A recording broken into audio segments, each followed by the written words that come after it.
You know, my memory was just how beautiful the area was. Once we kind of got out of the city and you're getting closer to the mountain, seeing the farmers out in the fields, and you know, we got to the mountain finally.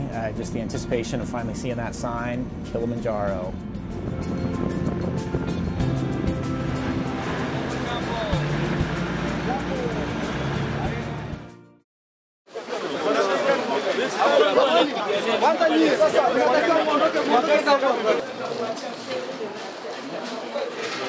Here we are at base camp, just getting ready to do paperwork, have lunch, and start hiking. The excitement is getting to us all, and we're ready to go.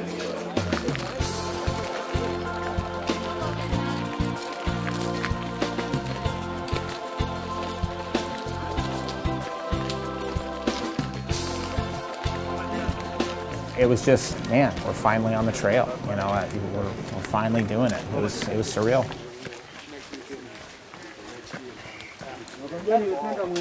It was real. It was such a kind of a surreal situation to really be there. I'd thought about it for so long.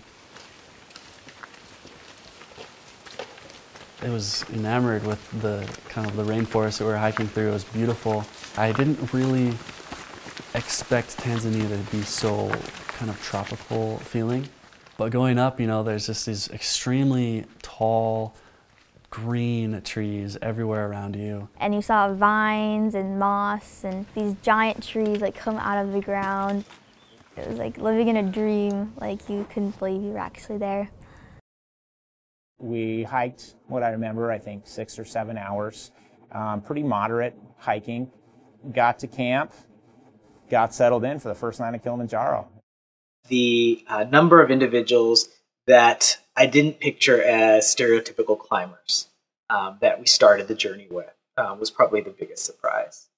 It was a wonderful fellowship of people. They were just from all walks of life, and they all had a different story to tell, and they all were kind of like-minded people that wanted to make a difference. You had a huge variety of ages. You had very young individuals, and then you had people that, you know, had already retired and had been in retirement for a number of years. Different shapes and sizes, different colors. Not only do I feel like you can learn from each other when you have that diversity, but you can also build a stronger team. It wasn't an athletic endeavor, it didn't seem, but it was a little bit more personal. And I think it brought together personalities that were in it for more than themselves, and that stood out.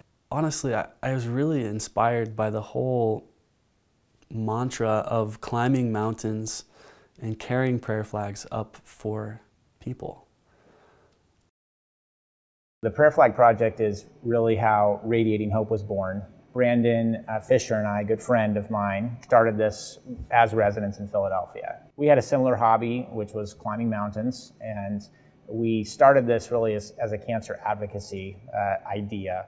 We would write a cancer patient's name on these prayer flags, and we would give them a copy. We would carry the other copy with us, and we would take it to the top of a mountain and take a picture of these prayer flags at the top of the mountain. And it was intended to be something just really small and really just something personal for our patients. This small idea just started to gain traction. People would find out about it. Hey, how can I get a prayer flag? How can I sponsor a prayer flag for somebody else? And so we decided to do something and build on that idea. And that's how Radiating Hope was born. It was nice to be able to carry those and along the journey kind of hang them up and kind of remember one of the reasons I was climbing for, you know, is I have all these individuals that have, you know, entrusted me with what I felt like was a very important task. And it reminded me of my patients back home and the work that I'm doing back home, but also the work that I wanted to bring to Tanzania.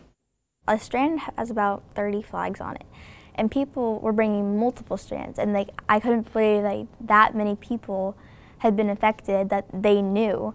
As each of the strands comes off of the prayer flags, it represents a kind of a prayer of hope and well-wishing basically for the individual who's named on that prayer flag. The idea of the strands being kind of blown off into the heavens, I mean, that resonates with almost anybody. It was crazy that we were climbing for all of these people. We had the honor of taking their name and taking them to the top.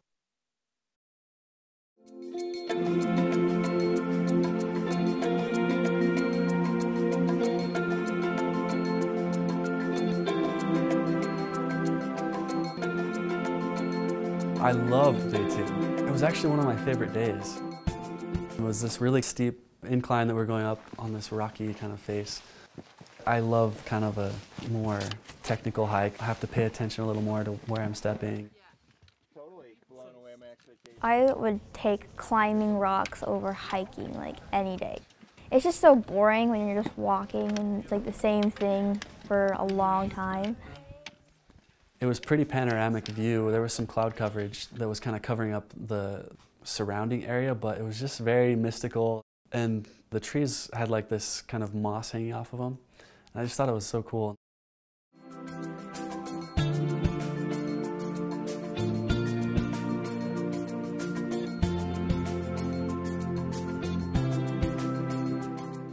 So the climbing got difficult when we got up to the lava tower.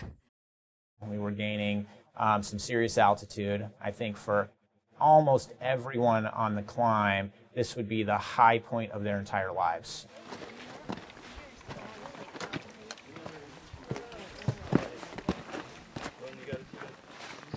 I think that was the hardest day for me, actually, was Lava Tower Day. That day was harder than Summit Day for me. We were going up and down, and the altitude just got to me. On Kilimanjaro, there's kind of a lot of up-down, and the reason for that is it helps your body acclimatize or get used to the new altitude.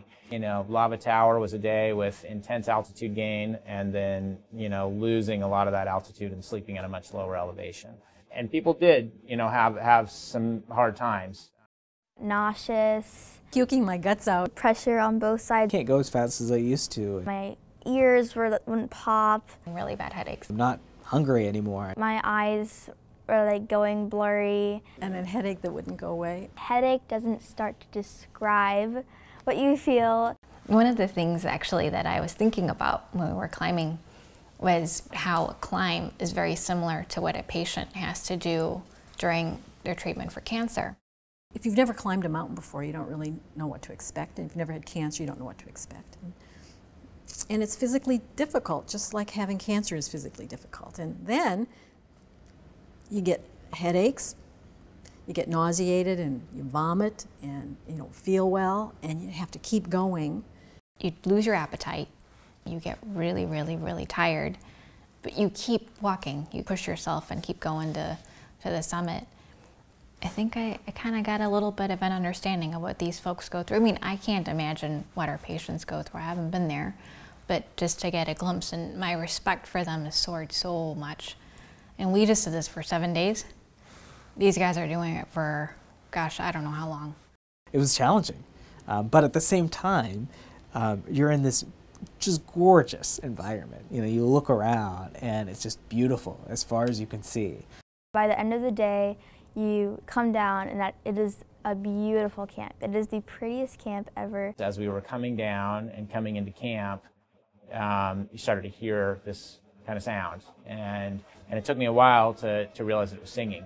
And we were being welcomed by our porters and guides, and there was well over 100 of these people, just happy and singing and dancing, and it really was a big morale booster for all of us. And I think for many who were feeling sick at the time, just kind of gave them that extra boost as they were coming into camp. Kilimanjaro, Kilimanjaro, Kilimanjaro, mlima mrefu sana. Na mawenzi, na mawenzi, na mawenzi, mlima mrefu sana. Na mawenzi, na mawenzi, na mawenzi, na mawenzi, mlima mrefu sana. For so long in Africa, the problems have been, you know, famine and no food, and infectious diseases like, you know, malaria, TB, and recently AIDS. Those things seem to be coming under control, and people are living longer. And as they live longer and you know, start smoking and doing Western things, there's a cancer epidemic, and there's no resources to treat them. The 18 million people in northern Tanzania are not unlike my patients here in the United States. They develop the same sort of cancers. Women develop breast cancer, they develop cervical cancer, men develop lung cancer and develop prostate cancer. But the difference is in northern Tanzania there is no treatment. And so most of these patients not only go into have a lot of pain, but they go undiagnosed and they die from the disease. Cancer in Africa is going to be the #1 killer in the near future. Higher than AIDS, higher than TB, higher than malaria combined. It's going to be, one of the #1 health issues in the whole continent. Many countries have absolutely no cancer treatments available, and none of them have enough for the problem that's going to be on the horizon. That's what we were able to see in Tanzania. Cancer, I'm not even sure that word exists for a lot of people. 95% of the cancer cases that are found out about are not offered any treatment simply because there's no chemotherapy, there's no radiation treatments available in that part of the world. So less than 5% of patients who are diagnosed with cancer, which is a small fraction of the number of cases that are actually there, are able to get treatment. I can't imagine, going to a hospital, being diagnosed with some cancer and saying, well, yep, you've got cancer, but you need to go home because we don't have anything to give you. That shouldn't be happening in the world today anywhere. Everybody should have access to basic care for common conditions. If our goal is to reduce suffering and reduce disease, then this is the next frontier, and we have to start, and we have to start quickly.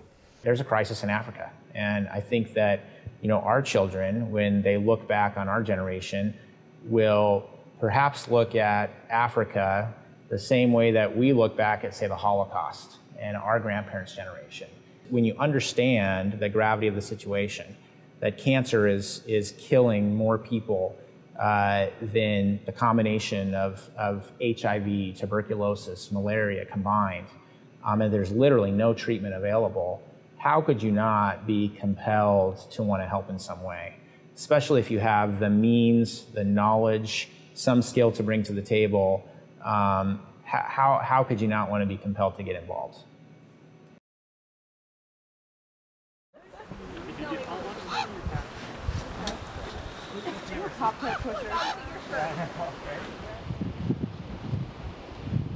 The Barranca Wall was a particular challenge because it was a period where we were going most vertical over the shortest period of time. I saw a Bronco wall and I was intimidated. As we were walking up to it the day before we were going to climb it, one of the guys is like, yeah, we're going up there tomorrow.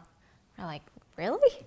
How do you get up there? You look at it and it looks like you're going to be just doing vertical climbing up this wall, but until you kind of get on it and realize that it's more of a scramble. Once you started on it, it would go up and then there'd be like a stop and then you go up again. So you felt like you had achieved a goal every time you got up a little section of the wall. I just told myself not to look down. That wouldn't have been pretty. If you just take it section by section, if you achieve your little goal, then you can keep going, keep going, keep going, and you'll finally achieve the big picture.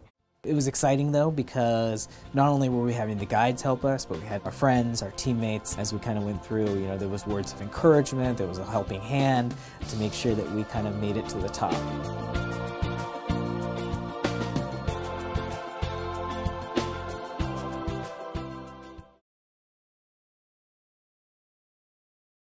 Karunga Camp, you could finally see like the snow on the top, and it's really beautiful because you're finally above the clouds a little bit more.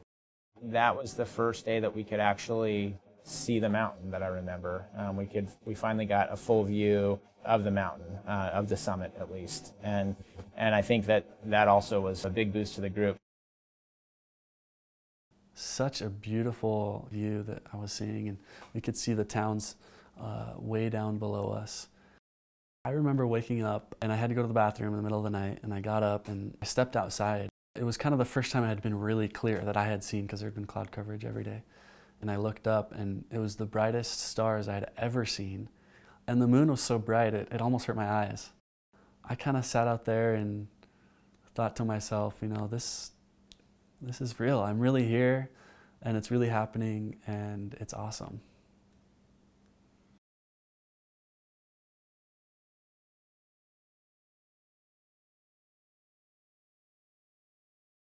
North of Kuranga Camp, there's like this little hill, and they're like, oh, that's what we're climbing tomorrow. It's only gonna be 3 hours. It's not just a little hill. It goes down, and then it goes really high up, and then it goes down, and then high up again. We had a pretty long and strenuous day that day, in part because of the weather. The weather was really deteriorating pretty quickly. Started off getting some kind of heavier rain, and then as we got higher and it got colder, the rain turned to some light snow, and then the light snow turned to really heavy snow. We opted to climb about another 1,500 feet higher, which would shorten our summit day and also kind of bypass this small technical area. We went up this really steep part, and it had like a lot of rock, and there was no like footholds or handholds. And at that time it started to hail, and it was hard, but it was like a challenge to see if you can make it to the summit or not also. And once you got over that, you just felt like that little bit of confidence and hope that you could do it and you can make it to the summit. When we got to our hike camp, I was really trying to remember why I was there, and that I was hiking for these loved ones and for my sister, and it really made it this unique experience of not only was I seeing kind of this beautiful place, but I was definitely feeling the inspiration of why I came to Kilimanjaro, why I was climbing. The Kilimanjaro expedition had a group of people that were extremely dedicated, one towards reaching the top, but also exchanging ideas on how to develop this cancer center in Moshi, Tanzania. And the impressive thing is that most of these people are younger physicians and world experts in many ways in the cancers here in the United States who want to transfer their knowledge, have a higher purpose than just treating patients here in the United States. They want to transfer their knowledge that they have to helping treat people in northern Tanzania. GHOS stands for the Greater Horn Oncology Symposium, and that was a medical conference designed for medical professionals to come to northern Tanzania and really get full exposure to the state of cancer care in that area. We had oncologists from all over the United States. We're leaders in radiation oncology, so folks from MD Anderson, Mayo Clinic, University of California, San Francisco, Stanford, all the physicians, they paid their own way to the symposium. Radiating Hope did not help them at all. And the registration fees were used to basically create a fund for the cancer center there. We had, talks on a whole gamut of oncology, both from oncologists here in the United States and also, more importantly, oncologists and physicians in northern Tanzania. The symposium was meant to create discussion. It was meant to create questions. What kind of treatment equipment do you want to bring in? To what extent? The kind of infrastructure that's going to be needed. Those were all things that we wanted them to see and ask questions about, because that's what creates discussion. That's what would create the optimal picture to improve the condition of cancer care in that part of the world. We envision in Moshi a multidisciplinary cancer center, and the treatment will consist of every treatment that's available here in the United States: chemotherapy, radiation therapy. The radiation piece is often the most challenging piece to implement in a place like Tanzania. The machines, like the one behind me, this is a linear accelerator. There's the cost of the machine itself. They're also very sophisticated machines. Parts on them go bad, and they require very regular maintenance and very regular quality assurance on a daily basis. It's pretty amazing to think that the most resource-intensive branch of medicine could be done in a underserved place. As a radiation oncologist, I initially felt like, man, how am I going to take technology like this to, anywhere internationally?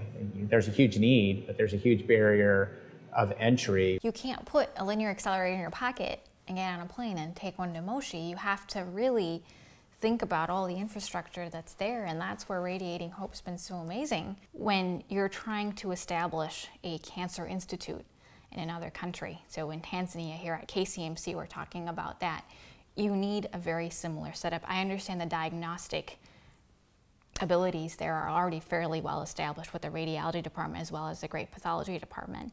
And so now they have surgery, but they need to develop their medical oncology and radiation oncologies to provide the best care to these patients.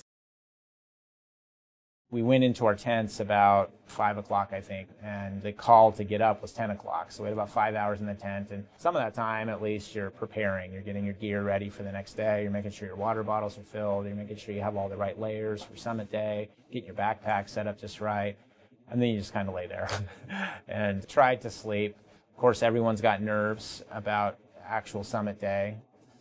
Most people got maybe an hour of sleep. Waking up, at 11 or midnight and kind of getting going for the day was a little disconcerting. But, we all realized what we were there for. And so we were focused, despite the fact that we hadn't slept a lot the night before.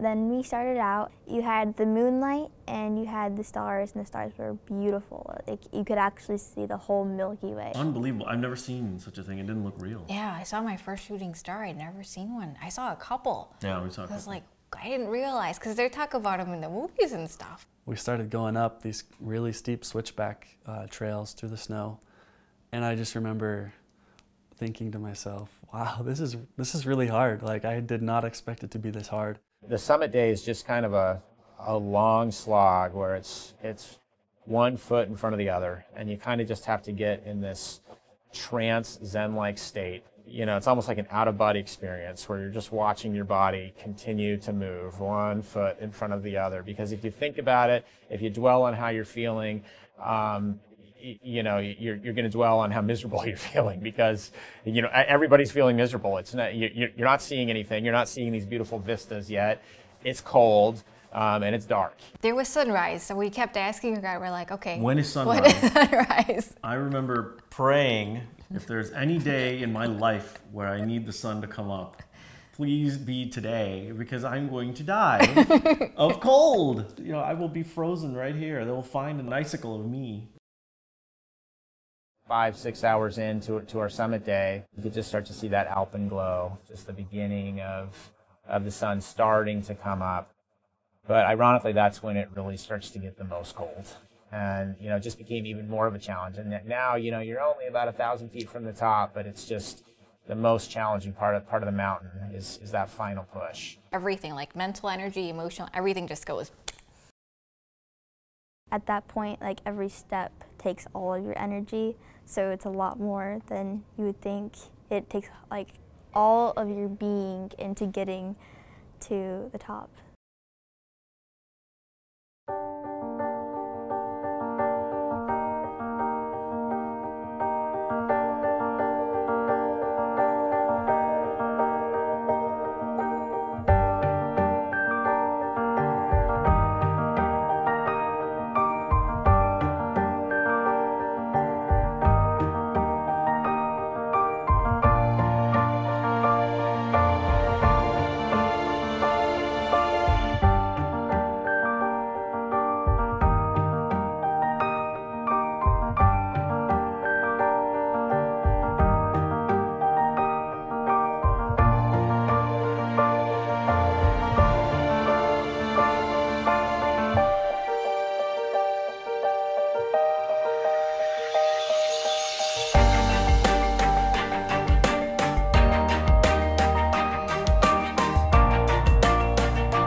At the end of the day, we don't want this cancer center to be like a Mount Kilimanjaro, a standing solitary sentinel that is an island unto itself.